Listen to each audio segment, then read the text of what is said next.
the men who died, who gave that right to me, and I gladly stand up next to you and defend her still today.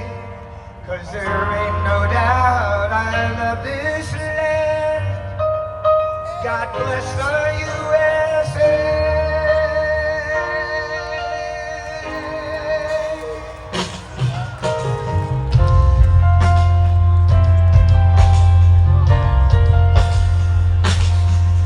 From the lakes of Minnesota to the hills of Tennessee, across the plains of Texas, from sea to shining sea, from Detroit down to Houston, New York to LA, there's pride in every American heart, and it's time we stand and say,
Good evening, America. If you think that was easy, it wasn't.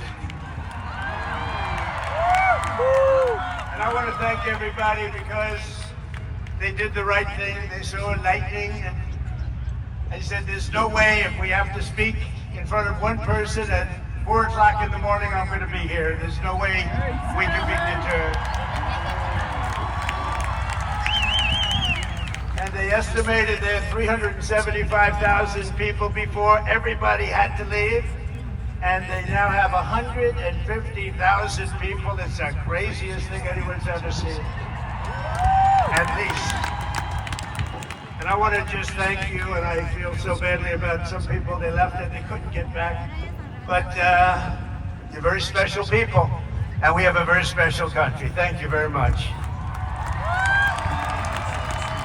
Tonight we come together for one of the most joyous and glorious milestones of all time, and you know what that is, 250, the 250th anniversary. And I do have to say this, one of my very brilliant people backstage said, don't worry about it, sir, we can do it maybe next week.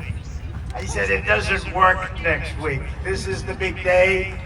We want July 4th. We're not looking for July something else. Because this is the 250th anniversary of the Declaration of Independence. Nothing like it. For 2.5 centuries, our American Republic has stood as the crowning achievement of human history. This country is the home of freedom. This is the land of liberty. And this is a flag that's the banner of the most extraordinary, most exceptional, most incredible nation ever to exist on the face of the earth. And we're doing better now than we've ever done before. No people have done more good, shown more courage, made more progress, righted more injustice, or achieved more greatness than you, the American people. For 250 years, the United States of America has been the hope, the promise, the light, and the glory among all of the nations of the world. All over the world, they try and be like us. Nobody can be like us, and with God's help, we will always be this or even better. We're going to be better. Here on our National Mall, we're celebrating freedom's triumph over tyranny, liberty's conquest over oppression, and the enduring victory of the American spirit from the July 4th, 1776 to July 4th, 2026. Big dates. That's big dates. Two big ones. And tonight our country is stronger, freer, richer, safer, and prouder than ever before. But it all started with the miracle of history that lives forever in the heart of every single patriot. In Philadelphia, our founding fathers summoned the courage of giants and the wisdom of centuries to boldly proclaim these timeless truths. They declared that all men are created equal, that they are endowed with sacred, unalienable rights by the hand of our Creator, and that among these are life, liberty, and the pursuit of happiness.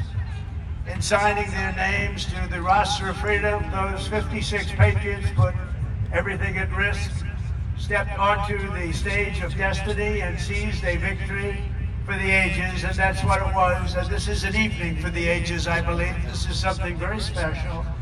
This is bigger than if we didn't have the lightning blaring. We had lightning blaring, but this is bigger. A little more inconvenient, but it's bigger. I think in its own way, it's more beautiful. From the beginning, we were a nation that lived by the motto, victory or death, and live free or die. 1 out of every 100 Americans gave their lives in the fight for independence to remind us of who these heroes were and what they gave us. We are honored to have here tonight in the heart of our nation's capital one of the very first American flags ever to exist. Dating back to 1777, it bears the 13 stars and 13 stripes of the 13 states that declared independence on the 4th of July.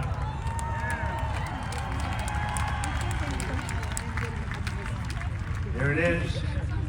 This was the flag that flew victorious at Saratoga.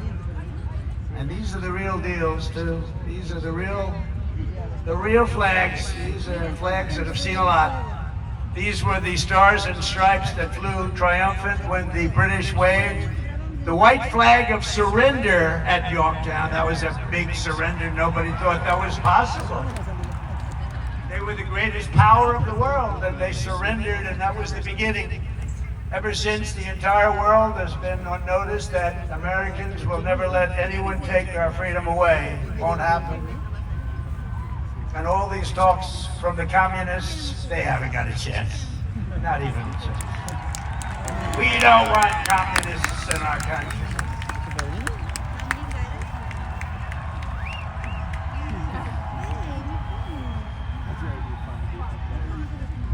Never worked, and it never will work.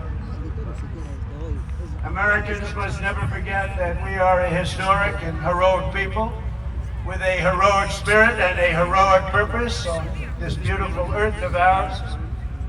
We are made the courage and the fire and the flesh and the blood of the best and the bravest people this world has ever produced. We are the bravest and the best. Tonight we pledge allegiance to the flag they gave us, and we say, God bless the immortal patriots of 1776, and long live the cause of independence. May it reign forever and ever and ever. We will always be on top. We will never let our country fall. We will always be the best. Our founders not only won our liberty, they secured it with the most righteous political document ever conceived. It's called the Constitution of the United States. Very special. And it's because of their genius that we remain the finest people on the planet after 250 years. Unlike so many others in the world, in this country we have freedom of speech, freedom of religion, equal justice under the law, although I wasn't treated that well, but we won't get into that. And the right to keep and bear arms.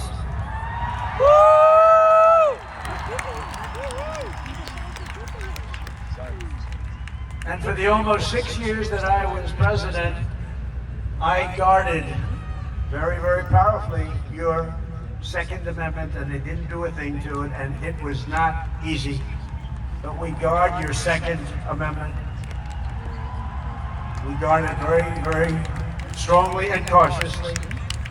Across the generations, Americans have fought, bled, and died, not just to secure those rights, but to expand them to citizens of every race, religion, color, and creed, because we are one people. We are one family. You showed that tonight with one flag, and as our Declaration of Independence tells us, we are all made in the image of one Almighty God.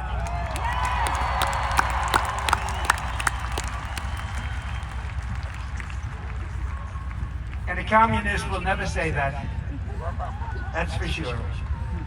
Few heroes remind us of these truths more than William Carney, who escaped slavery to become a Union soldier in the Civil War, which was a very big deal at the time.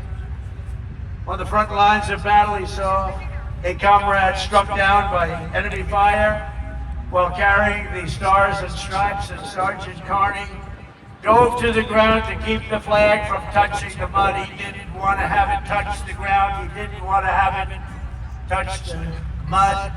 He wanted it to be perfect. He raised it high above the field and was shot 4 times. They thought he was gone, but he kept moving forward. He loved our country. He loved our flag. Before he returned to camp and announced, "Boys, the old flag never touched the ground." And he became the first African American to receive the Congressional Medal of Honor. He got the Congressional Medal of Honor, and he was the first African American, and he was some man. We've written stories about him. He was something special. With us tonight to celebrate this forward march of freedom is another Medal of Honor recipient, Colonel Paris Davis, whose courage won eternal glory in Vietnam. He helped lead a surprise attack on 100 enemy combatants. They said he was finished. His whole group was finished. And despite multiple life-threatening wounds, saved the lives of his fellow soldiers. And this evening he stands to salute the only flag of its kind, the one that was draped over the casket of President Abraham Lincoln in Independence Hall. Thank you very much. Great.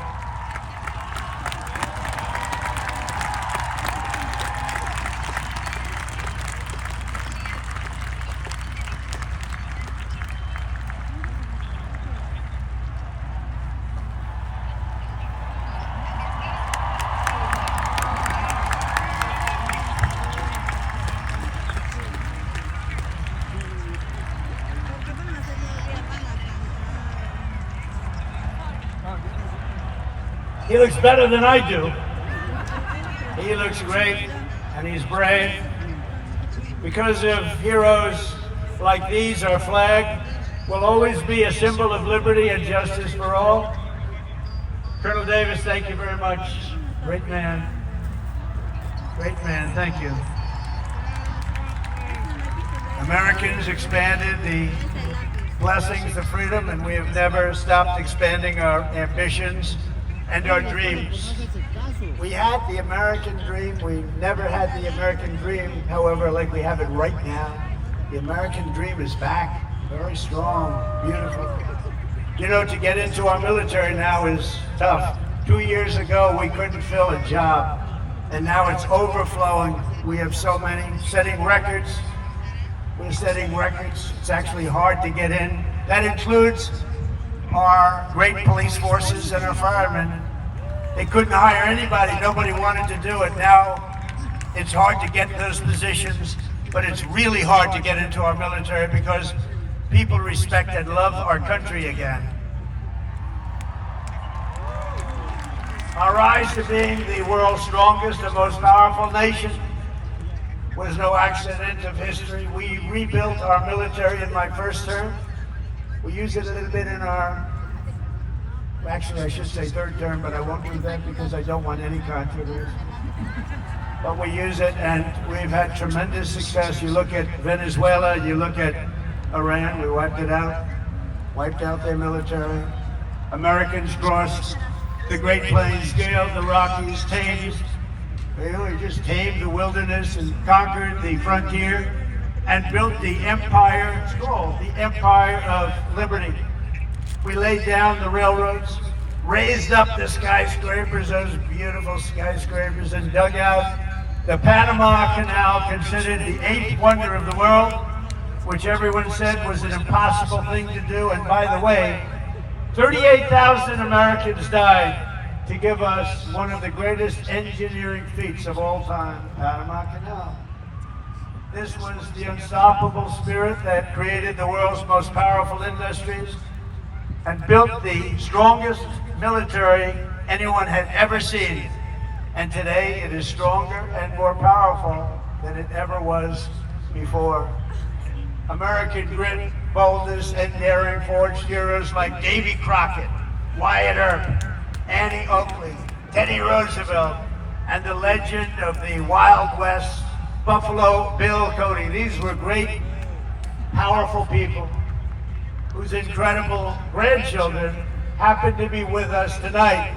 And they stand alongside one of the first American flags ever to fly over our expanding nation. It was carried west just as Lewis and Clark began their journey in 1803. Thank you very much. Thank you. Thank you very much. Great to have you. Great to have you, to honor this audacious and indomitable soul of America. We also have the first flag ever to fly over one of the greatest architectural feats of all time, a thing called the Brooklyn Bridge, one of the most beautiful bridges anywhere in the world, built a long time ago. To its right, the banner that flew atop our flagship after America's Navy sank the Spanish fleet to the bottom of the Manila Bay, one of the greatest naval victories in history. Much like our recent victory by sinking the entire Iranian Navy, 159 ships, to the bottom of the sea, all done in just a moment's time, happened very quickly. We have the greatest military anywhere in the world. And next to it, we also have the flag that was given to that immortal, just a fantastic, immortal Rough Rider, the one and only. And I was at the museum the other day at its opening. Theodore Roosevelt, when he returned triumphant from Cuba, printed with the words, "Welcome home, Colonel Roosevelt," was a victor of San Juan Hill. He was a great gentleman. Americans won the West and built the modern world because America is a nation of winners. And today our country is winning again, and we're winning like never before. America is back, and we want to keep America great, and we will do so by approving the Save America Act which means all voters must show voter ID.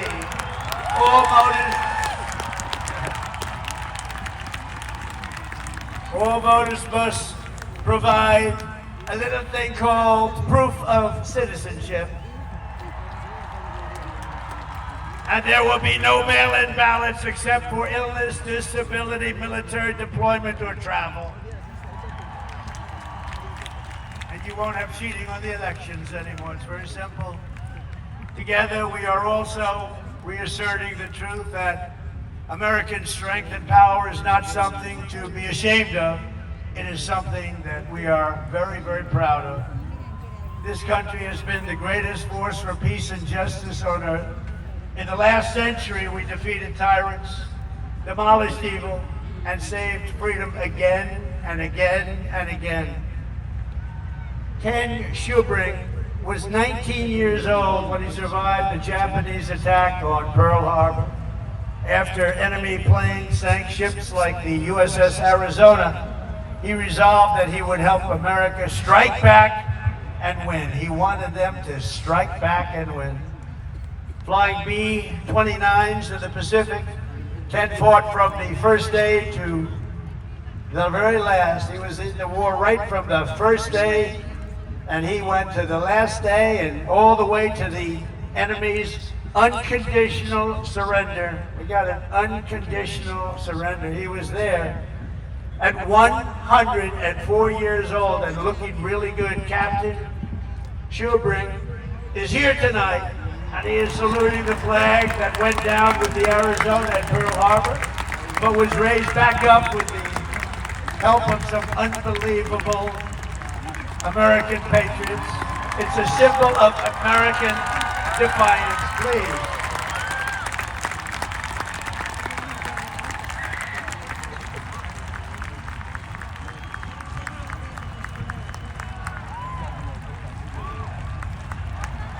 Thank you, Captain. Thank you, Captain.